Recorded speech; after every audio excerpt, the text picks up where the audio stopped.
Well, greater protection for bears in our area is on the way. Governor Bill Lee recently signed a bill that makes feeding black bears in prohibited areas a misdemeanor.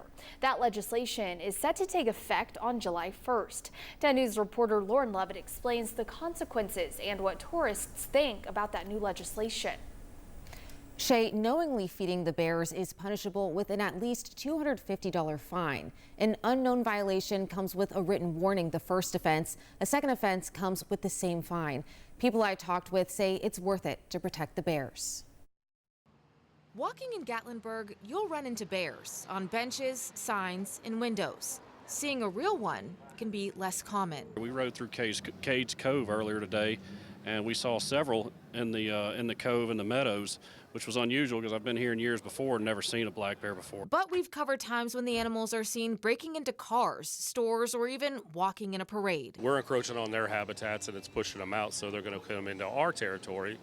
People just think it's funny and it's a cute thing to do, and it's really not. That's what new legislation is working to stop. It makes feeding bears a Class B misdemeanor. This new bill is a huge win for our black bears and wildlife conservation. But it doesn't mean the action is prohibited across the state. One of the things that this bill does is open the gates and opens the doors for all of our communities across Tennessee to put those proclamations in place so your local law enforcement across the board can enforce this.